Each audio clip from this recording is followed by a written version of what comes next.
So as we stand out here on a cloudy day, your yard still looks terrific, Ann. Yes, and you know what don't have to do? Well, what I do is about an hour of work a month.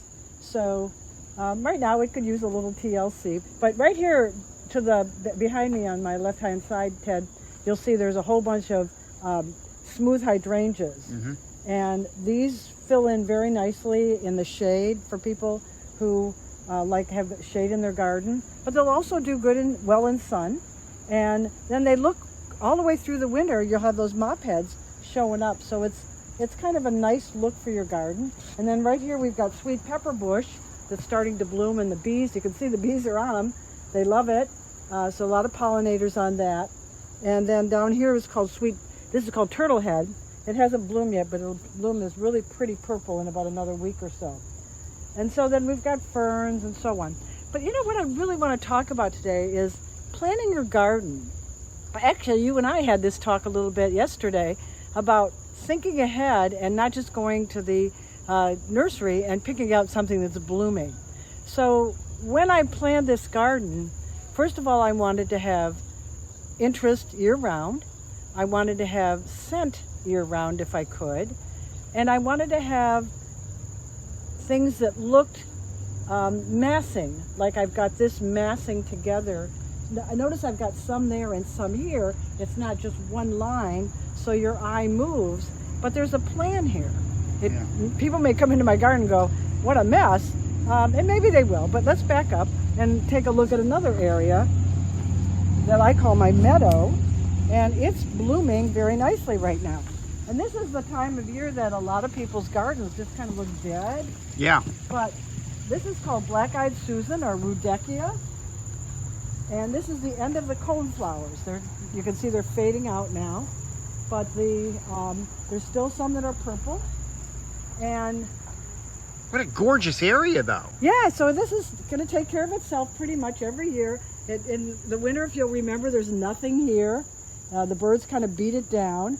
But now the yellow finches, they will come and eat all the seeds off of the coneflowers. And then the Rudbeckia, they'll feed all the bees and the pollinators. And then right behind that is coming New York ironweed. This is New York ironweed coming up here. So there's a little bit of a color all the time. There's a plant. But yeah, and then on this side, we've got St. John's wort. This is the shrubby St. John's wort. And it's not very much in bloom because this gets a lot of shade, but it gets a touch of color, and it makes me feel, happy, and it also crushes out the weeds, which is my main goal right on this area. Okay, so the columbine seeds, they've dried out, but now the columbine's coming back again for another touch of color there. And that blue-green color is a little bit, I did my yard in blue-greens, by the way. So that blue-green kind of matches this blue-green, which... Oh, it does match. So this folds into this dark green, and then we've got this blue-green here again. So there's different colors of green. So and here's also the false blue indigo has a blue-green tinge to it. So you're picking that up so your eye catches that, and it moves around the yard, which gives it more interest as well. If you get yellow-green, then you've got a different kind of palette going on, and that's when people use a lot of reds and oranges and things like that. But I use the yellows and the pinks and the blue-green foliage for the most part. So let's walk up in the shade garden. And most of the flower scents have kind of faded here, but hang on, I went past this. So now our oak leaf hydrangea is just starting to come out. And I've got a few oak leaf hydrangeas throughout the yard. And these have a different kind of flower. It's more lacy and petally. And that'll be here. And then I've got some over there. And in the winter, this whole bush will turn a beautiful red. And then it'll have these brownish gold flowers on them that will remain for quite a length of time, all the way through the winter.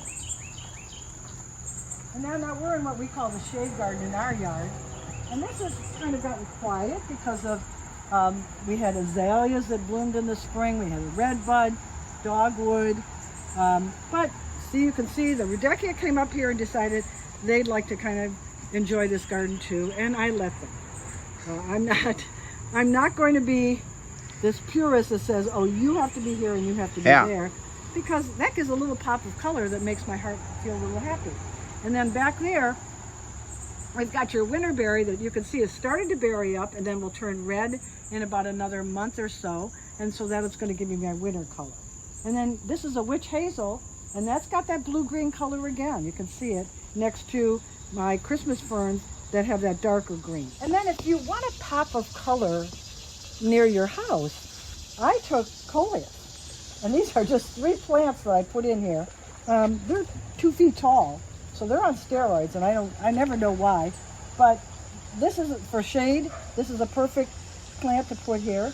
Yeah. Not a lot of work. I have to water it once a week, and it has a lot of color again. Now it has that lime green color, so I'm not putting it in my garden, but over here it works because it's not up against by other plants. So we've done that here, and then of course the black-eyed Susans decided that they would like to be back there a little bit and next to the viburnum, and so they did. I like this though, the thought of just not having colors, here and there. You have a plan. Yes, you have a plan. The plants are going to move around, especially the black-eyed Susans. So if that's going to drive you crazy, don't plant them. But at the same time, I think that they know where to go for the best. Yeah. And they're going to go set themselves up for success. And that's what we want. We want success in our garden, but more importantly, we want to just be able to enjoy our garden. I was going to say enjoy, and that's the one thing you do enjoy. And you don't have a lot of work, which that you enjoy, but really you can sit around here and just enjoy what you've got. Yeah, we watch the birds a lot. We watch, we've got the dripping bird bath, which we just turn that on during the day for a little bit. Birds are attracted to it. It keeps the mosquitoes away, and the birds are attracted to the drip, and so they come in. We have a bird feeder. You can see there's a little chickadee on it right now. But we don't kill ourselves with feeding birds. That's supplemental feed for the birds right now. Right now they need insects, and they need berries. Even in the summer, they're going to be doing that, and they're going to be using a lot of the seeds from what we've been growing. We talk about the colors, but also just the timing of this, and so the berries for the birds come fall and winter. Exactly. So a lot of your berries aren't going to actually mature. Like this large tree that you can't even see from here is a American holly. It has to have some cold before it sugars up. So the birds will ignore that. So the foster holly got berries that they'll be gone by end of November. They've already got sugar in them. So it's a non-native, but you know what? The birds are eating those to get through the tough part of November. Same with beautyberry. The beautyberry is a native if you buy a native shrub. But if you buy a non-native Chinese beautyberry, the birds don't touch that for a long time. I've got a beautyberry in the back that's cleaned off by the end of November, but the beautyberry over in the park that's Chinese beautyberry, that's there till February, sometimes even March. So birds are going to be particular. This is a choke cherry that I just replanted back here. It kind of fell apart, so I put a new one there.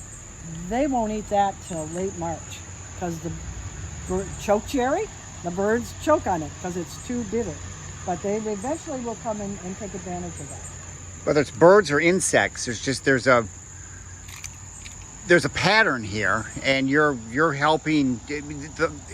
It's interesting just to see the cycle that takes place. Well, and if there's insects here, the birds come and eat those now. Yeah. So we've got that whole thing. But the point that I really want to make is don't go to the nursery until you've made a plan. And you can just sketch a plan on your... and by the way, I'm going to do a class this year for planning. We are partnering with Downtown Greens. We're calling the series Good Gardens or Great Gardens. And we're going to be doing that with a partnership with the Methodist Church. They're allowing us to use their facility. Okay. And Janet's going to be teaching composting, vegetable gardening. We're going to have Mike Blashford for pruning. I'm going to do a planning class, and we'll have some people come in and talk about natives. So this is going to be a $7 charge for folks. So not a lot, but we pay our speakers. But this way, folks can learn a little bit about planting. I am not a designer, but if you'll turn around now, Ted, and you take a look through my garden, so I want to always create a little bit of mystery, a little bit of interest in what's beyond that. And so you see this serpentine walk that I've done here, and it follows through the entire garden. I'll teach people how to do that.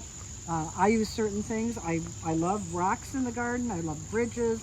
And I just did a design in Lee's Hill for a gentleman. He wanted a oriental garden. He wanted a Japanese garden, and I used all native plants in it. But I took one of the things that he had a problem with, drainage, and I made one of my dry stream beds, which then connect the whole garden and gives you a real aesthetic.